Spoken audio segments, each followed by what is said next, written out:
தந்தை, மகன், தூய ஆவியான ஆண்டவருக்கே மகிமை உண்டாவதாக. அன்பானவர்களே, இந்த காலை தியானத்திற்கு தொடக்கமாக நாம் ஆண்டவரை நோக்கி ஜெபம் செய்வோம். அன்பும் இரக்கமும் நிறைந்த ஆண்டவர் இயேசு கிறிஸ்துவே, துதிகளுக்கு பாத்திரரே, தூயாதி தூயவரே, உம்மை ஸ்தோத்தரிக்கிறோம். இப்புதிய நாள் காலை வேளை தியான நேரத்தை எங்களுக்கு நிறைவாக்கும் உமது கரங்களிலே தாழ்த்துகிறோம். கர்த்தர் தாமே நீர் ஆசீர்வதியும் உம் கரங்களை தாழ்த்தி தருகிறோம், பொறுப்பெடுத்துக் கொள்ளும். இயேசுவின் வழியை பெற்று வேண்டுகிறோம் அன்பின் ஆண்டவரே, ஆமென். அன்பானவர்களே, நாம் இக்காலை தியானத்திற்கு தொடக்கமாக கீர்த்தனையில 105வது பாடல், விந்தை கிறிஸ்து இயேசு ராஜா உந்தன் சிலுவை எந்தன் மேன்மை, இப்பாடலை பாடி ஆண்டவரை போற்றுவோம்.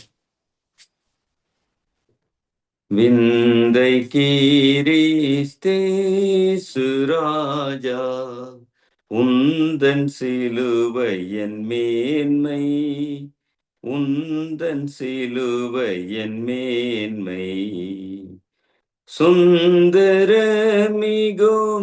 இந்த பூவில், சுந்தரமிகும் இந்த பூவில் எந்த மேன்மைகள் எனக்கிருப்பினோம், எந்த மேன்மைகள் எனக்கிருப்பினோம், விந்தை கிறிஸ்தேசு ராஜா உந்தன் சிலுவை என் மேன்மை, உந்தன் சிலுவை என் மேன்மை, திரண்ட செல்வம் உயர்ந்த கல்வி செல்வாக்குகள் மிக வீருப்பினோம், குருசை நோக்கி பார்க்க எனக்கு, குருசை நோக்கி பார்க்க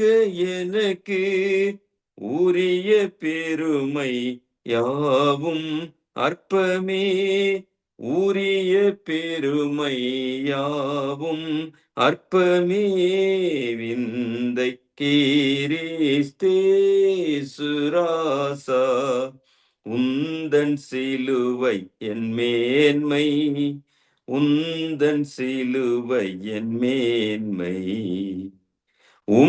குருசே ஆசிக்கெல்லாம் ஊற்றாம்பற்ற ஜீவநதியாம், துங்கரத்த ஊற்றில் மூழ்கி, துங்கரத்த ஊற்றில் மூழ்கி தூய்மையடைந்து மேன்மையாகினேன், விந்தை கிறிஸ்தேசு ராஜா உந்தன் சிலுவை என் மேன்மை, உந்தன் சிலுவை என் மேன்மை, சென்னிவிலா கை காணின்று சிந்துததோ துயரோடன்பு, மன்னாயிதை போன்ற காட்சி, மன்னாயிதை போன்ற காட்சி எந்நாளிலுமே எங்கும் காணேன், எந்நாளிலுமே எங்கும் காணேன், விந்தை கிறிஸ்தேசு ராஜா உந்தன் சிலுவை என் மேன்மை, உந்தன் சிலுவை என் மேன்மை, இந்த விந்தை அன்பு கீடாய் என்ன காணிக்கையீந்திடுவேன், எந்த ஆரோம் பொருளிடாகும், எந்த ஆரோம் பொருளிடாகும், என்னை முற்றிலும் உமக்களிக்கிறேன், என்னை முற்றிலும் உமக்களிக்கிறேன். விந்தை கிறிஸ்தேசு ராசா, உந்தன் சிலுவை என் மேன்மை, உந்தன் சிலுவை என் மேன்மை. பிரியமானவர்களே, நம்மை தாழ்த்துவோம், ஜெபிப்போம்.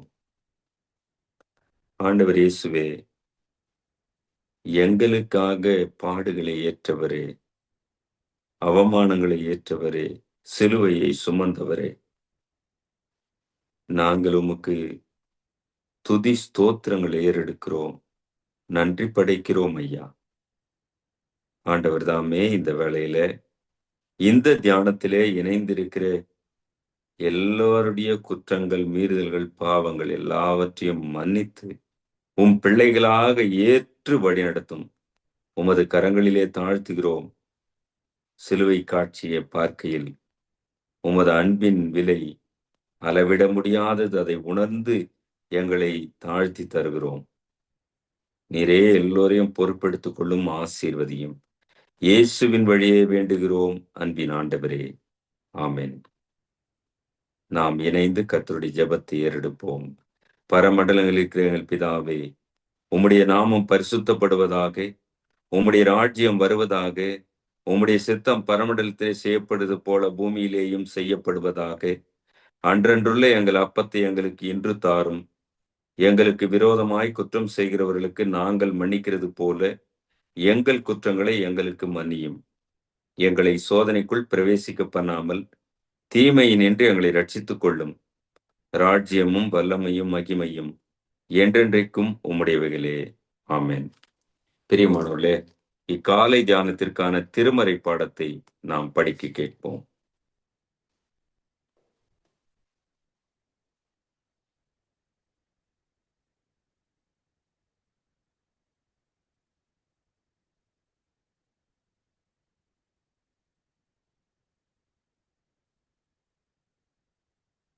லூக்கா எழுதிய நற்செய்தி நூல் 23:46 தொடங்கி 47 முடிய.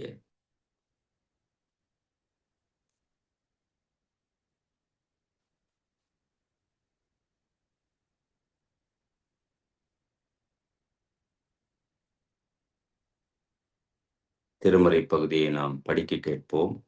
அது லூக்கா 23 44 தொடங்கி 47 முடிய.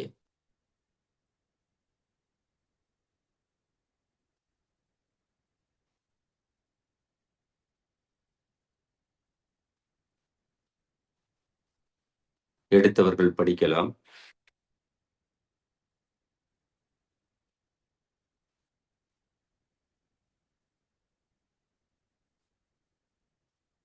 அப்பொழுது ஏறக்குறைய 6 மணி நேரமாயிருந்தது. 9 மணி நேரம் வரைக்கும் பூமி எங்கும் அந்தகாரம் உண்டாயிற்று. சூரியன் இருள் அடைந்தது.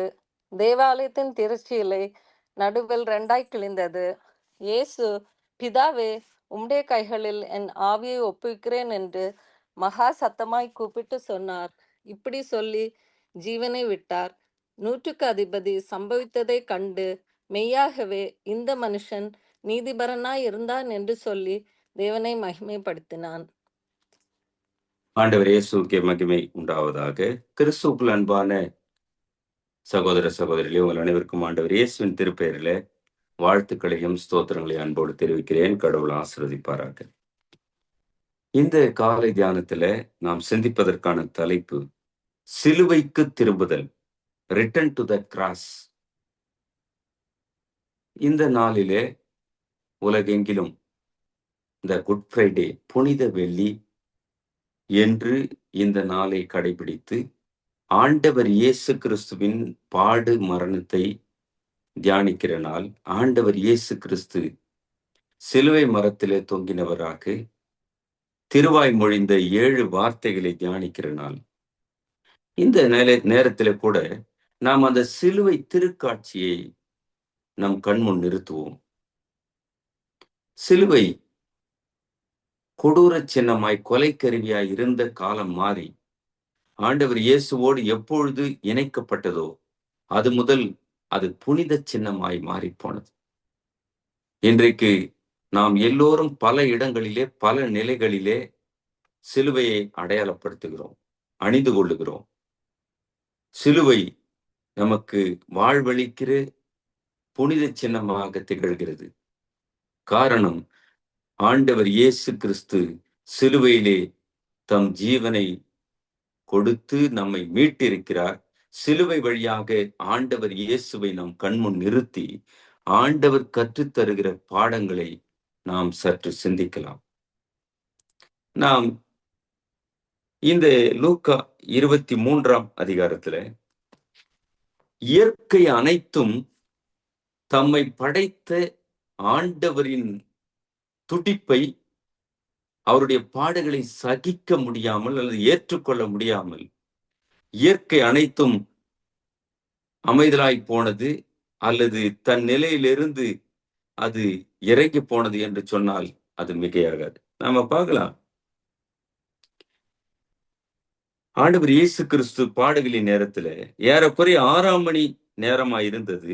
9ஆம் மணி நேரம் வரைக்கும் பூமி எங்கும் அந்தகாரம் உண்டாயிற்று. பூமி அந்த வெளிச்சத்தின் நிலை மாறி போனது, இருள் சூழ்ந்தது. அந்தகாரம், அந்தகாரம் என்று சொன்னால் இருளும் இல்லாம வெளிச்சம் இல்லாம ஒரு மாதிரி ஒரு தெளிவில்லாத நிலைமை, அப்படி மாறி போனது.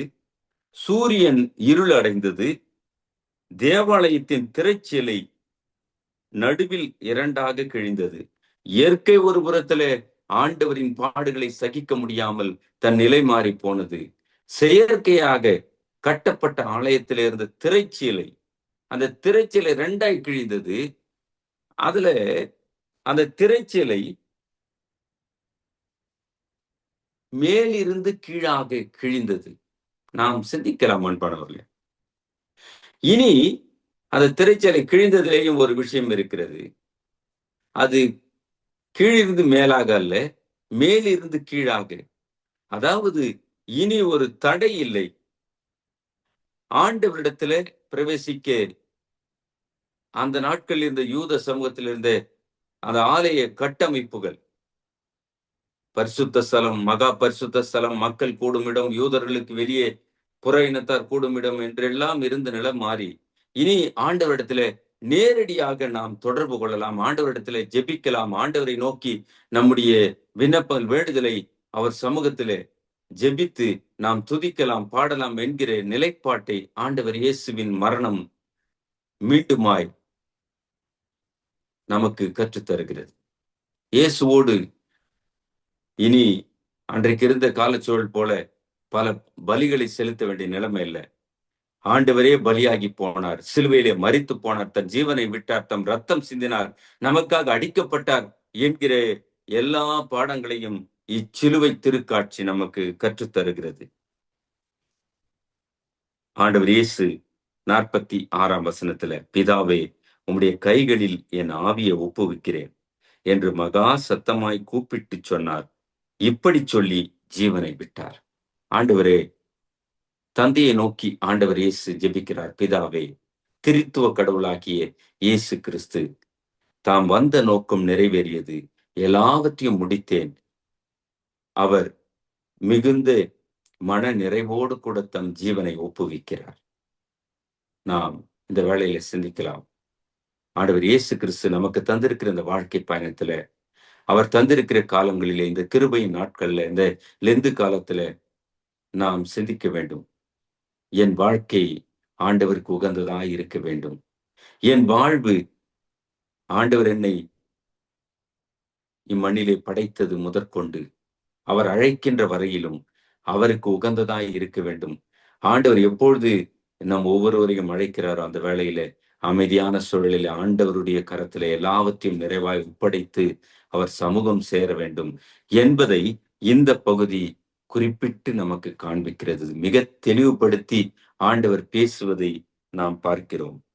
இந்த காட்சியெல்லாம் பார்த்த அதிபதி, 100க்கு அதிபதி சம்பவித்ததை கண்டு மெய்யாகவே இந்த மனுஷன் நீதிபரனாய் இருந்தான் என்று சொல்லி கடவுளை மகிமைப்படுத்தினான். மக்கள் எல்லாம் பார்த்து எல்லோரும் இந்த காட்சிகள் எத்தனை பெரிது என்று அவர்கள் வியந்து போனதை அவர்கள் தங்கள் கரங்களை அடித்துக் கொண்டவர்களாக அலறி சென்றவர்களாக திரும்பி போகிறார்கள்.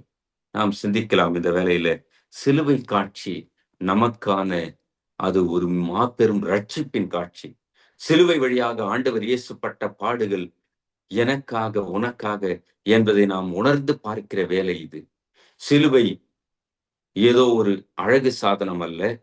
சிலுவை ஏதோ ஒரு வெளிப்புற அடையாளமானது அல்ல. மாறாக உள்ளான மாற்றத்திற்கான வாழ்வளிக்கிற அது ஒரு புனித சின்னம், அது ஒரு அற்புதத்தின் அடையாளமாய் என்றும் நம்மிலே இருக்க வேண்டும். இயேசு கிறிஸ்து மரித்தார், அதன் வழியாக மீட்பை நாம் பெற்றுக்கொண்டோம். ஆண்டவர் இயேசு சிலுவையிலே பட்ட பாடுகளை நாம் சிந்திக்க வேண்டும். ஏன் இந்த பாடுகள்? குற்றம் அறியாத, தவறு செய்யாத அவர் குற்றவாளி என்று தீர்ப்பிடப்பட்டார், பாடுகளை ஏற்றார், அவமானத்தை சுமந்தார், சிலுவையிலே மரித்தார்.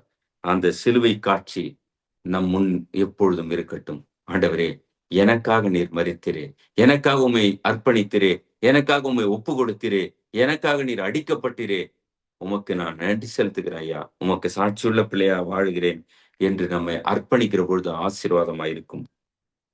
வில்லியம் கூப்பர் என்கிற ஒரு இடையவர் என்கிற ஒரு இறை அடியவர் 1731 ஆண்டு இங்கிலாந்து தேசத்துல பிறந்தவர். தமது 6 வயதுல தாயை இழந்தவர். கல்வி கற்கிறார், சட்டப்படிப்பை படித்து முடிக்கிறார். அந்த பிரிட்டிஷ் பாராளுமன்ற பிரபுக்கள் அவையிலே ஒரு எழுத்தராக பணி அமர்கிறார். அங்க வேலை கிடைக்குது. அந்த வேலை அவருக்கு மிகப்பெரிய அச்சத்தை ஏற்படுத்தியது. பாராளுமன்றத்துல பிரபுக்கள் கூடியிருக்கிற சபையில நான் ஒரு கிளர்க்கா இருக்கேனே என்று சொல்லி அவர் அந்த அச்சத்தினால மன அழுத்தம் அடைந்தவராய் புத்தி சுயாதீனம் அடைந்தார். அவர் மென்டலி டிஸ்டர்ப்டு. அவர் ஒரு மன அழுத்த வியாதி, மென்டல் ஆயிட்டார். மனநோயாளியான அவர் மருத்துவமனையில சேர்க்கப்படுகிறார். மருத்துவமனையில சேர்க்கப்பட்டு அவருக்கு சிகிச்சை தரப்படுகிறது. தன் நிலைமை மாறி, மனநலம் மாறி இருக்கிற சூழல்ல அவர் சிகிச்சை கொஞ்சமா பெற்று வருகிற நிலையில அந்த மருத்துவமனையில் இருக்கிற வளாகத்துல அவரை தினந்தோறும் நடக்க வைக்கிற பொழுது ஒரு நாள் நடந்து போகிறார். தோட்டத்துல அவர் நடந்து போகிற பொழுது அங்கே திறக்கப்பட்ட திருமறை பைபிள் அங்க திறந்து வச்சிருக்கு. அதிலே யோவான் 11ஆம் அதிகாரத்தை காணுகிறார். திடீர்னு அதை படிக்கிறார். படித்த பொழுது லாசருவின் உயிர்த்தெழுதல் சம்பவத்தை அவர் படிக்கிறார். அவர் உள்ளத்திலே ஒரு மிகப்பெரிய மாற்றம். மரித்த லாசருவை பிணமா கிடந்த மனுஷன் 4 நாட்கள் ஆன பிறகு இயேசு உயிர் பெற செய்தாரா என்ற ஒரு நம்பிக்கை அவருக்குள்ளாய் வருகிறது. தொடர்ந்து அவர் பக்கங்களை புரட்டுகிறார். ரோமர் 3ஆம் அதிகாரத்தை படிக்கிறார். அங்கே அந்த 3ஆம் அதிகாரத்துல கிறிஸ்துவின் இரத்தத்தினால் நாம் மீட்கப்படுகிறோம் என்கிற பகுதியை பார்த்து அவர் ஆண்டவர் இயேசுவின் மீது இன்னும் அளவுக்கு மீறிய விசுவாசம் வைக்கிறார். இந்த விசுவாசத்தின் மிகுதியால் அவருடைய அந்த மனநல நிலைமை மாறுகிறது. மனநோய் நீங்கி போகிறது. அந்த சித்த பிரம்மை மாறி போனது என்று டாக்டர் சொல்றாங்க. டாக்டர்ஸ் பார்த்து ஆச்சரியப்படுகிறார்கள். எப்படி இது சுகமாச்சு, எப்படி இவருக்கு இப்படி நலம் கிடைத்தது, சுகம் கிடைத்தது என்று அவர்கள் வியந்து போகிறார்கள். அதன் பிறகு மருத்துவமனையிலிருந்து அவர் டிஸ்சார்ஜ் ஆகி ஆல்லே என்கிற நகரத்துல மேரி என்கிற தாயாருடைய இல்லத்துல தங்கி இருக்கிறார். அங்கிருந்து திருச்சபை போதகரோடு அவருக்கு நட்பு ஏற்படுகிறது. அவர்கள் இருவரும் இணைந்து ஆல்னே பாடல் புத்தகம் என்கிற பாடல் புத்தகத்தை அமைக்கிறார்கள். அதிலே 67 பாடல்கள் இந்த வில்லியம் கூப்பர் எழுதுகிறார். அதில் அவருடைய எழுதிய பாடல்கள் கிறிஸ்தவ சபையின் பொக்கிஷங்கள் என்று போற்றப்படுகிறது. அப்பாடல்களிலே ஒரு பாடல் நம்முடைய பழைய பாமாலை புத்தகத்துல 331வது பாடல், இம்மானுவேலின் இரத்தத்தால் நிறைந்த ஊற்றுண்டே என்ற பாடலை அவர் எழுதுறார். அவர் சுகம் பெற்ற பிறகு ஆண்டவர் இயேசுவின் ரத்தம் என்னை சுகமாக்கியது என்று அனுபவத்தோடு அந்த பாடல் எழுதுகிறார். ரொம்ப அற்புதமான வரிகளை அங்கே வைக்கிறார். இம்மானுவேலின் இரத்தத்தால் நிறைந்த ஊற்றுண்டே, எப்பாவ தீங்கும் அதனால் நிவர்த்தி ஆகுமே. 3ஆம் சரணம். அவ்வாறே நானும் இயேசுவால் விமோசனம் பெற்றேன், என் பாவம் நீங்கி போனதால் ஓயாமல் பாடுவேன். காயத்தில் ஓடும் இரத்தத்தை விசுவாசத்தால் கண்டேன், ஒப்பற்ற மீட்பர் நேசத்தை எங்கும் பிரஸ்தாபிப்பேன். விண்வீட்டில் வல்லநாதரை நான் கண்டு பூரிப்பேன், எந்தனை மீட்ட நேசத்தை கொண்டாடி போற்றுவேன். இந்த பாடல் அவர் எழுதி முடிக்கிறார். அன்பானவர்களே, இந்த பாடல்தான் பிரசித்தி பெற்ற பிரசங்கியார் D.L. மூடி அவர்களையும் புகழ்பெற்ற கன்வென்ஷன் பாடகர் சாங்கி அவர்களையும் இணைக்கிறது. இந்த பாடல் வழியாக தான் முதல் அவர்கள் இருவரும் இணைந்து, அதன் பிறகு அவர்கள் வழியாக மிகப்பெரிய அளவிலே கன்வென்ஷன் கூட்டங்களிலே சாங்கி அவர்கள் பாடவும், D.L. மூடி பிரசங்கியார் அவர்கள் செய்தி கொடுக்கவும் அநேக மக்கள் ரட்சிப்படைந்தார்கள் என்கிற வரலாறு செல்லுகிறது. நாம் சிந்திக்கலாம் அன்பானவர்களே, ஆண்டவர் இயேசுவின் பாடுகள் எத்தனை பெரியது. சிலுவை வழியாக தம்மை இழந்து தம் ரத்தம் சிந்தினார். அந்த ரத்தம் நம் எல்லோருக்கும் வாழ்வளிக்கிறது. அன்றைக்கு வில்லியம் கூப்பர் மனநலம் பாதிக்கப்பட்டவராக இருந்த சூழல். ஆனால் இயேசுவின் ரத்தம் விடுதலை தருகிறது.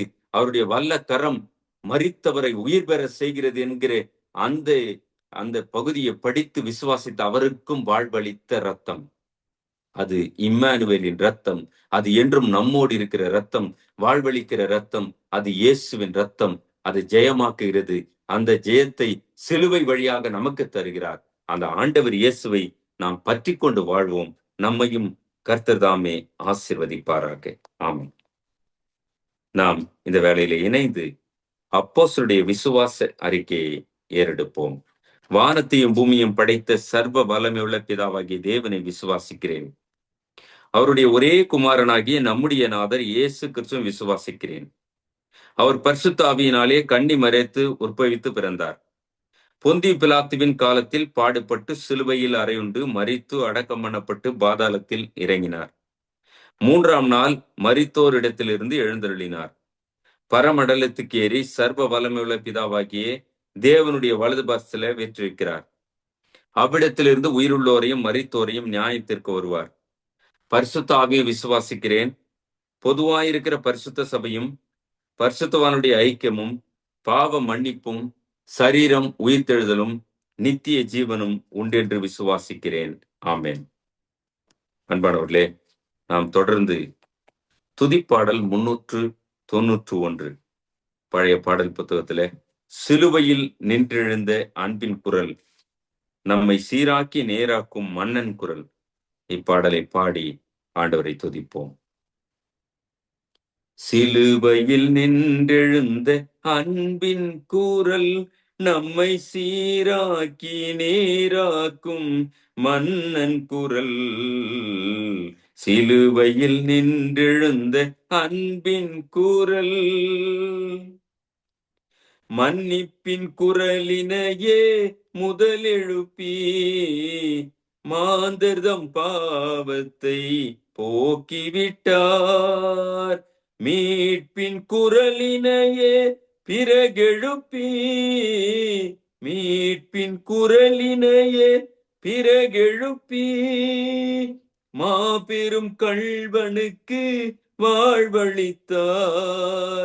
மாபெரும் கள்வனுக்கு வாழ்வளித்தார். சிலுவையில் நின்றெழுந்த அன்பின் குரல், நம்மை சீராக்கி நேராக்கும் மன்னன் குரல். சிலுவையில் நின்றெழுந்த அன்பின் குரல், பாசத்தின் குரல் தன்னை பார்த்திபனும் பார்ப்போற்றும் மரியாளுக்கு வழங்கி நின்றார். உயிரூட்டும் தந்தையின் கரம் பிடித்து, உயிரூட்டும் தந்தையின் கரம் பிடித்து உறுதியின் குரலினையே எழுப்பி நின்றார். உறுதியின் குரலினையே எழுப்பி நின்றார். சிலுவையில் நின்றெழுந்த அன்பின் கூறல் நம்மை சீராக்கி நேராக்கும் மன்னன் குரல். சிலுவையில் நின்றெழுந்த அன்பின் கூறல். நல்நீரை நான் தருவேன் என்றவரோ நாவரள தாகத்தின் குரல் எழுப்பி முடிந்தது முடிந்தது என கூறி, முடிந்தது முடிந்தது என கூறி முழுமையின் குரலினையே முழக்கி நின்றார். முழுமையின் குரலினையே முழக்கி நின்றார். சிலுவையில் நின்றெழுந்த அன்பின் கூறல் நம்மை சீராக்கி நேராக்கும் மன்னன் குரல். சிலுவையில் நின்றெழுந்த அன்பின் கூறல். தந்தையின் கரங்களில் தனதுயிரை தருகிறேன் என வெற்றி குரல் எழுப்பி தலை சாய்த்து உயிர் நீத்த இயேசுபிரான். தலை சாய்த்து உயிர் நீத்த இயேசுபிரான் தலைவராய் உயிர்த்தெழுந்து ஆளுகிறார். தலைவராய் உயிர்த்தெழுந்து ஆளுகிறார். சிலுவையில் நின்றெழுந்த அன்பின் கூறல் நம்மை சீராக்கி நேராக்கும் மன்னன் குரல். சிலுவையில் நின்றெழுந்த அன்பின் கூறல். நிறைவாக ஜெபித்து நாம் ஆசீர்வாதத்தோடு முடிக்கலாம். ஆண்டவர் இயேசுவே, எங்களுக்காக பாடுகளை ஏற்றவரே எம்மை ஸ்தோத்தரிக்கிறோம். இத்தியான வேளையில இணைந்திருக்கிற மக்கள் ஒவ்வொருவரையும் கர்த்தர் தாமே நீர் ஆசீர்வதியும். அவர்கள் உள்ளத்தின் வேண்டுதல்கள் விண்ணப்பங்கள் எல்லாவற்றையும் வாய்க்க செய்யும். உமது கரங்களிலே தாழ்த்துகிறோம், பொறுப்பெடுத்துக் கொள்ளும். உலக நாடுகளின் அமைதிக்காக வேண்டுதல் செய்கிறோம். போர்ச்சூழல் மாறி சமாதானம் உண்டாகட்டும், கிருபை செய்யும். மீண்டுமாக இந்த வேளையில இத்தியானத்திலே இணைந்த மக்களை தந்தை மகன் தூய ஆவியான திரியேக தெய்வம் ஆசீர்வதியும் வழிநடத்தும் கரங்களில் தாழ்த்துகிறோம். அனைத்தையும் இயேசு கிறிஸ்துவின் திருப்பாதம் பணிந்து மன்றாடுகிறோம் அன்பின் ஆண்டவரே, ஆமென். என் ஆத்துமாவே கர்த்தரை ஸ்தோத்திரி, என் முழு உள்ளமேடு பரிசுத்த நாமத்தை ஸ்தோத்திரி. என் ஆத்துமாவே கர்த்தரை ஸ்தோத்திரி, அவர் செய்த சகல உபகாரங்களை மறவாதே. ஆமென். ஆண்டவராகிய இயேசு கிறிஸ்துவின் கிருபையும் தாயும் தந்தையுமான கடவுளின் அன்பும் வழி நடத்தி செல்கிற தூய ஆவியானவரின் ஐக்கியமும் வழிநடத்தலும் நீங்காத நிறைவான சமாதானமும் ஆசீர்வாதமும் நம் அனைவரோடும் இன்றும் என்றும் எல்லா காலங்களிலும் இருந்து காத்து ஆசீர்வதிப்பாராக. ஆமென். அன்பிற்கினவர்களே, ஆண்டவர் இயேசுவின் திருப்பெயரிலே வாழ்த்துக்களையும் ஸ்தோத்திரங்களையும் அன்போடு தெரிவிக்கிறேன். கர்த்தர் தாமே ஆசீர்வதிப்பாராக. ஆமென்.